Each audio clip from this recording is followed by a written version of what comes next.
Welcome to the Settlers 2 Gold Edition pay-to-play impressions. The reason it's pay-to-play impressions and not pay-to-play report is because I decided not to finish the game. Specifically, I decided not to finish the Roman campaign, which I went all the way to number 8, and I started playing number 8 and I decided not to go on after that because I was running into the same issues I've been having with the game. Is the reason for that, and that's the reason actually I'm stopping the playthrough of this game.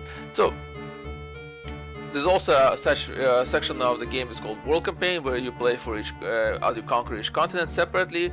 That's the expansion section, but that's why it's called the Gold Edition. And there's also Unlimited Play, where you kind of do skirmish against the number of computer opponents. You can also have human opponents, as far as I know, but I haven't tried this. You can change your objectives here, conquer the whole map, got 3/4 of it, change the different scenarios, change the alliances. All that is available to you. I haven't tried that. Now, this is the historical edition offered by Ubisoft right now. So for that reason, it works in a borderless window and it works in unavoided displays. The ones that are offered I believe through GOG, as the ones that are the older versions that work through the DOS box, as far as I know. Now you're gonna say, well, it doesn't look like it's a full screen. It is. So you can see my mouse here, and you're gonna be able to see that it's a full screen as soon as I load any game. Basically, let's do that. As you can see here, it's a full screen. The graphics themselves have not changed anyway, but you do see more of a world and kind of work with that. So let me show you exactly how does the game work, and for that I'm just gonna go out and we're gonna go into the C routes and we're gonna start that off. Now the first thing that I do here, well, the first thing that you're gonna get is a bit of a storyline, but it's not that really important. It's pretty much something that ties all the scenarios together, but I think was likely created after the fact already. It's not really that big of a storyline. There's no plot twist or anything like that. So here we are. Here's our main building, the Capitol building. I can say the first thing I do is usually I press V on the keyboard. That speeds up the game and it starts to run at twice the speed. So once I have that, I can now choose to build different buildings. The gameplay is pretty much this. It's kind of similar to city building, but at the same time, you kind of more than building a city, building bigger kingdom. So here it is. I'm gonna start building a quarry, and then I'm gonna connect the roads. As soon as I connect the road, the worker will come out, and the construction workers will start building things. I wanna build a second quarry, so I'm gonna build a second quarry here, and I'm gonna build the road. There we go. So that's the start of it. Since I'm already here and I want to expand my borders, the borders you can see are denoted by this blue outline. Now what I'm doing here is pressing space, but you can also press it here. It allows you to see where you can build different buildings. The flags, you cannot build anything here, but the buildings is what you can build. So if I press here, I can build a building. I'm gonna put a guardhouse over here. We'll connect the road again, same thing gonna happen. People are gonna come out and they'll start building. There's gonna be resources being right there. The planks are being delivered to start construction. Once construction is finished, the same way would the workers arrive. They would use roads. So roads are extremely important in this game, building them. But the road building itself is automated. So I'm just gonna build a barrack here, another military building. If I click here, I see build a road. I can go here. The AI will automatically decide what's the most optimal way of building that road. There you go. So the importance of building resource gathering buildings is that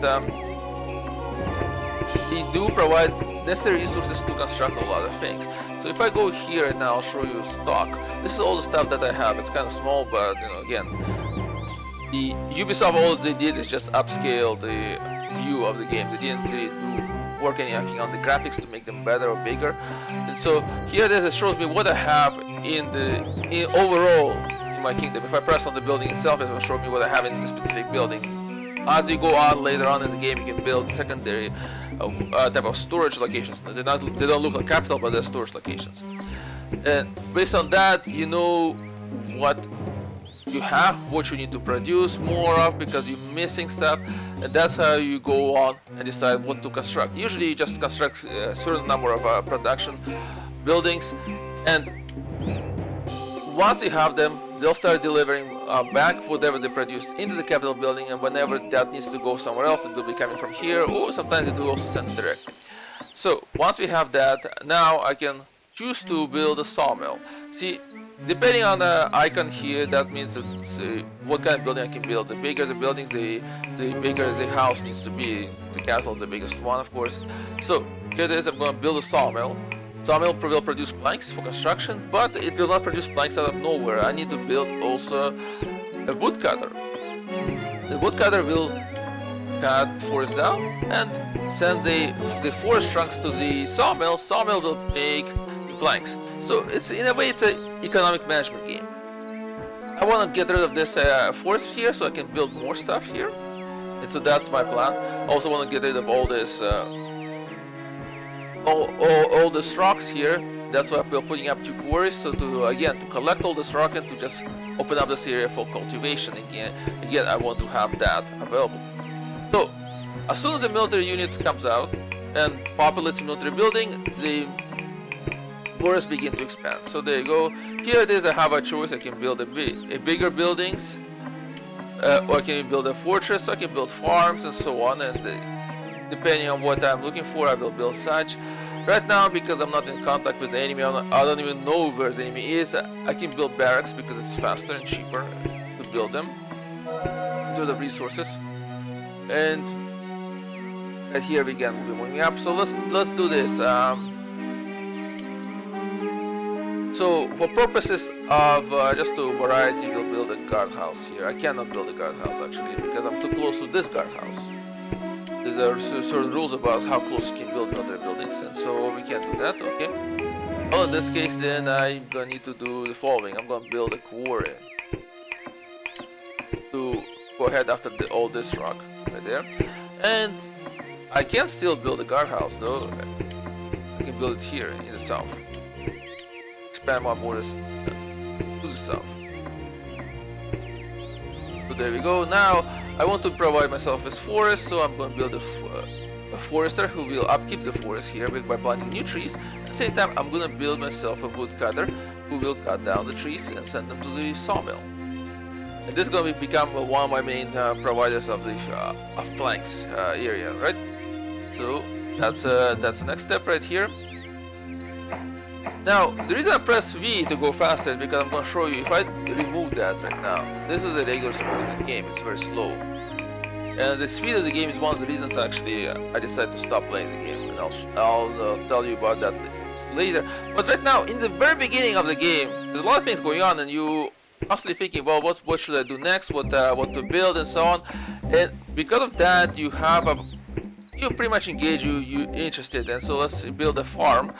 Is I'm going to build a farm. I'm going to explain to you is that if I click here, in order to make us, in order to build soldiers, I'm going to need soldiers. I need swords and shields, but something that also needs is beer. Now the game did not explain that very clearly to me during the actual game, because the first 10 years I kind of act like a tutorial, but I had to Google this up because I was like, I'm not getting new soldiers. What's going on? You need beer. In order to brew beer, you need to build a brewery, and it needs supply of grain and water. And so that's why we're building a farm right now. Thank you for that. And we're gonna build also a building that will brew the beer. So let me see. Some should be here. A brewery. Done. And I can't seem to connect it properly. That's not that good. See, you can do an automatic type of thing on the roads, and now it's telling me that you cannot do that.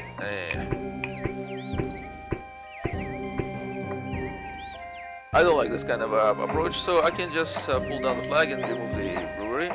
Fine. No brewery.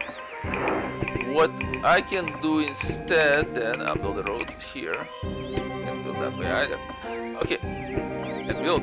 So I'm gonna put a brewery here.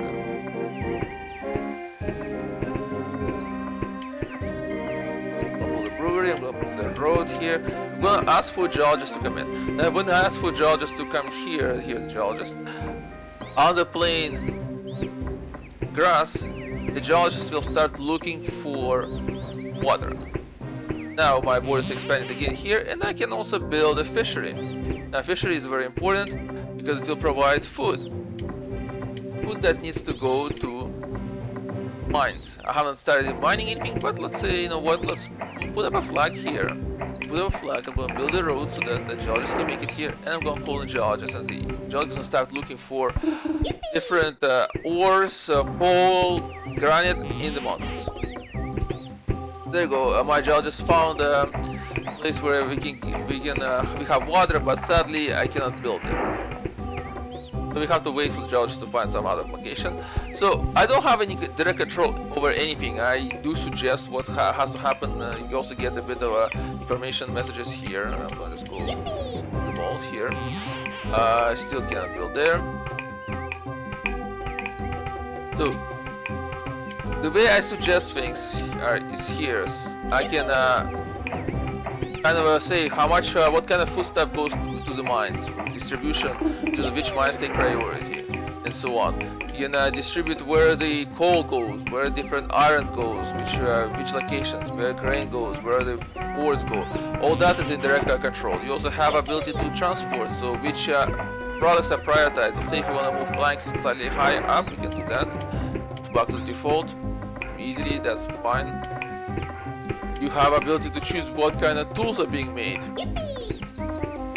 All this is done indirectly, so you kind of managing things, and you have to do so wisely, otherwise you're gonna cause problems. And the issue in this game is that whenever you cause problems for yourself like that, they're very difficult to resolve. So here it is, I found a place I can build a well on. I'm gonna build a well, and then I'm gonna build a road to the farm. There you go.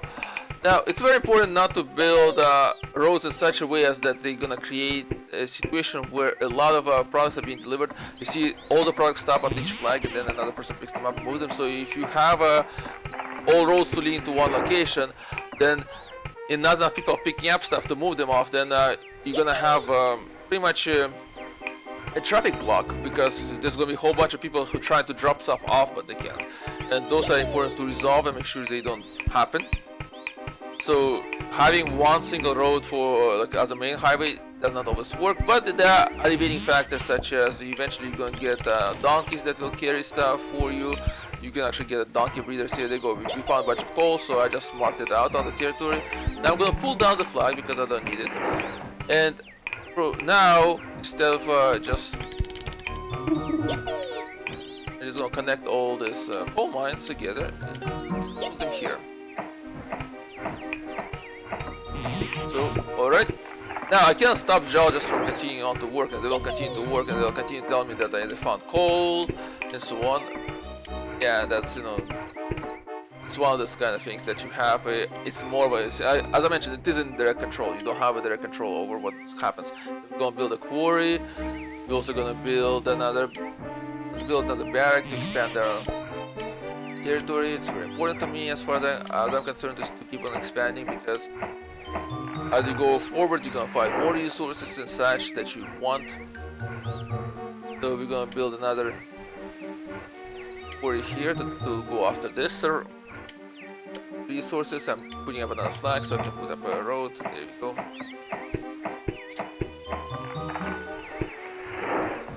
And so that's, I would say, is the beginning of the game. Here it is, we expand it forward again. So I'm gonna put another art house, keep on expanding.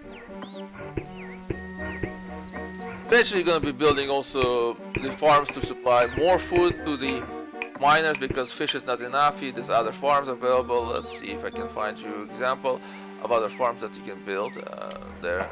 Let's see. So there's a pig farms, donkey breeder. Donkey breeder is not food, but it is the one that allows you to move more things on the roads, because the donkeys begin to move across the roads. Pig farm is a supplies pigs, and there's a normal farm again. There's also such people as hunters. You can also build a hunting lodge. I never build them. Kind of always find is using other materials and other sorts of food to supply myself. But yeah, that's possible. Now, when you have a grain, you need to also build other buildings. So you cannot just go ahead and feed grain to people, right? So you're gonna need to build a mill. You're gonna need to build a bakery for that. different buildings, different advanced buildings will require different inputs. So if I click on sawmill, it will tell me that it needs just logs in it, right?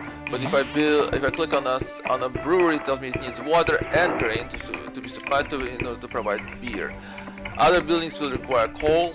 It's pretty much a very main input for a lot of them. Many of the buildings that do require coal.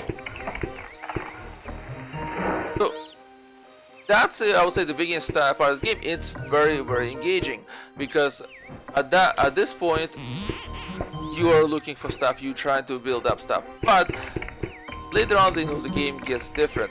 Now what I will gonna do is I'm gonna show you the later section of the game. So here we are, it's a more advanced situation. Here you can see I have a lot of farms, mills, and military buildings. They even have a harbor.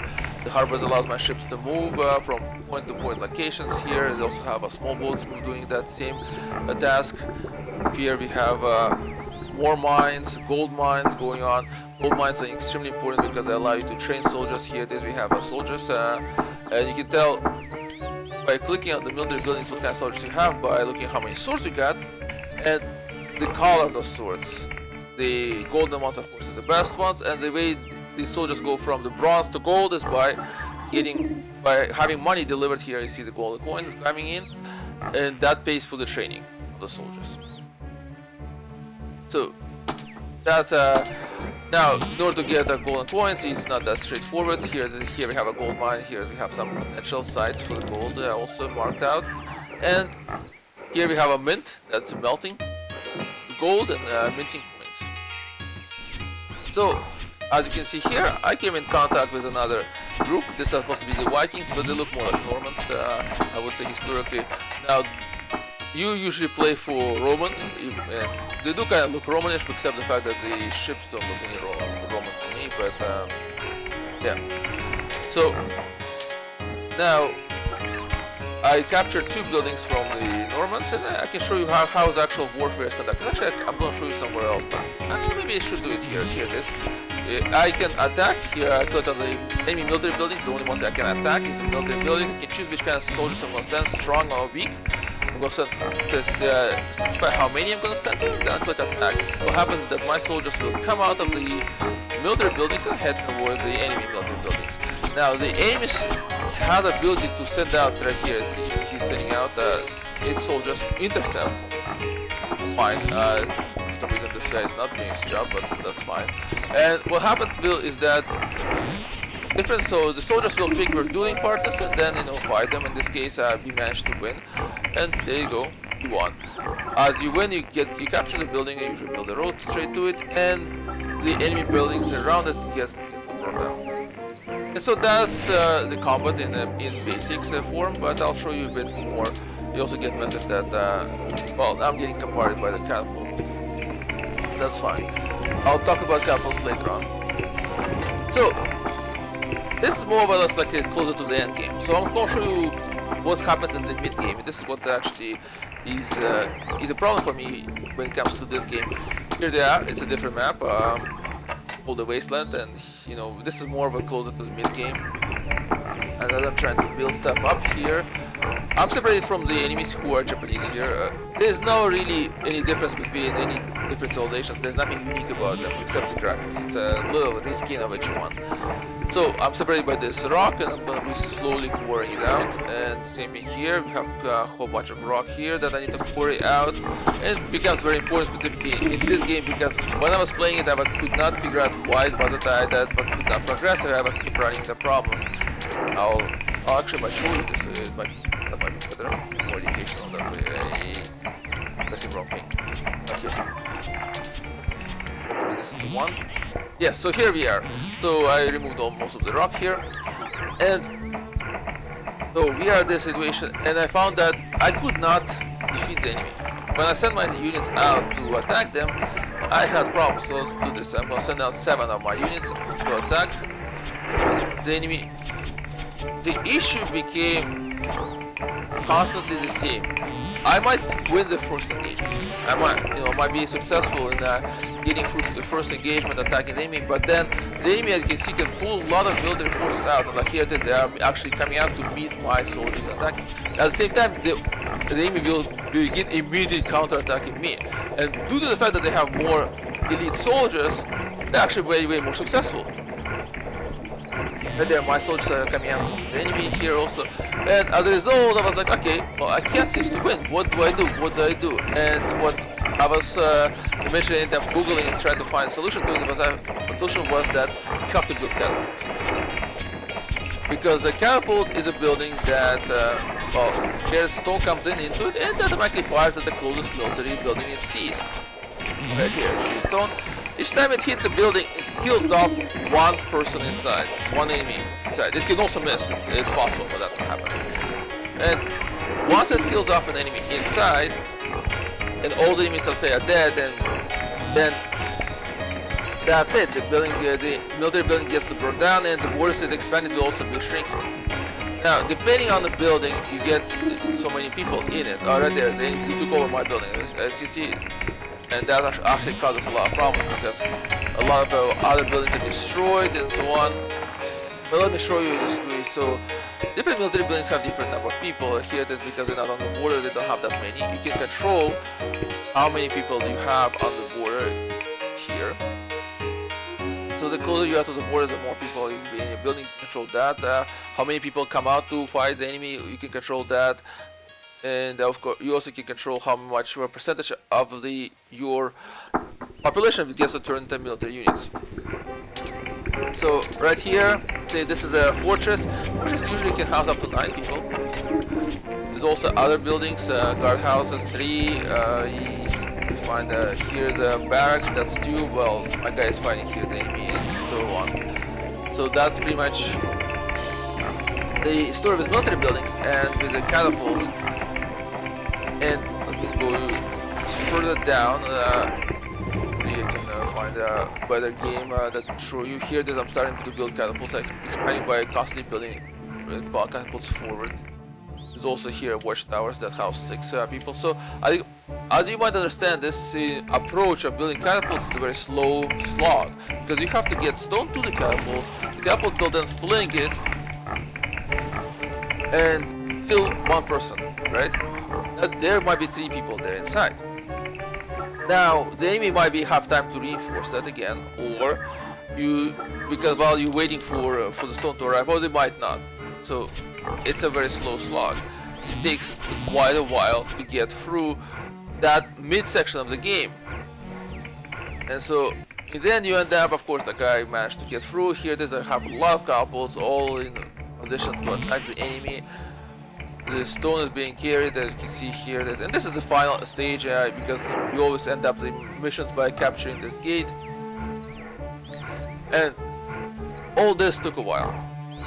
Of course, by this situation, by this period, I can actually attack already enemy's military buildings because they may already run out of elite troops and they don't have much resources to spend on them, and so it's possible. But at the same time, I also run out most of my resources. You don't see many of the mines here as such. And that's important. Let me go back to this scenario and show you the situation of his mines. If I click on mines, they'll show me the production here, capacity of it. And as soon as it goes down to 0, that's it. It doesn't produce anymore. You usually get a message that says that, by the way, the mine is, the mine ran out. So your choice would be to destroy the mine and to build a new one instead, because you don't want the resources to keep on going to the mine. You can also stop resources from going to any building by clicking here. It will stop production. So the mid game ends up being mostly that you're building catapults to expand slightly forward and constantly just managing different mines, making sure that they're still producing. Let's go into this one. No, that's another one. Let's go with the snake. So you end up sitting there like, okay, well, I'm just gonna wait for all this to construct so that we can start, going forward here. And we got some catapults going here against this enemy and so on. And I got mining going on here, and you're just looking over it like, okay, it's all good, it's all flowing. Maybe I should build more farms, I guess. Right? The mid section is very boring of the game. Nothing really much happens, and the end section when you're advancing with your troops is great. When it's not the catapults, it's all great. But mid section, it's very boring. It is another scenario where I'm again advancing with catapults forward slowly. It's a slow slog. So after about seeing 3 scenarios like that, I think it was the next one was on the 8th scenario that was on that I started, or 7th story scenario that I started. Had that again repeating. I decided, well, no, I had enough. I'm not going to go through this slow slog, because if I had the ability to speed up the timer more, maybe it would be fine. But I only can do it like twice the speed, which as far as I understand, this is twice the speed of the game, and slow slog is just killing me. That's the reason I decided to stop. Otherwise, the game is it's okay, right? The timer is what makes it, I think, from going from a good game to okay game.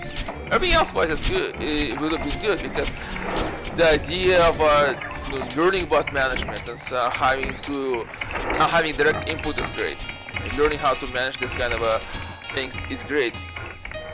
But I just not really like the fact that whenever I make a mistake in management, it takes such a long time to correct it, because the game runs so slowly. Right? Same way, the actual military conquest takes so long. That's kind of eats at the enjoyment of the game for me. Overall, some think the game is okay.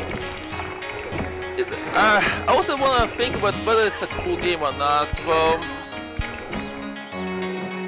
I guess, I don't know, kind of running your own country, so it's kind of cool. From that perspective, you are the type of a Roman lord, I guess, in a way. You're not really an emperor. The storyline tells you you're not the emperor. You are a Roman lord. But me, also, I just don't feel that. I think maybe the slog of the game is killing the whole coolness of the game. Otherwise, maybe the game would have been cooler. But yeah, I cannot really say the game is cool. Sorry, but that it's okay. It's okay of a game. It's not cool. But if you want to see where the Settlers franchise came from, you should play this and see it. It's considered to be one of the most iconic Settlers games out there.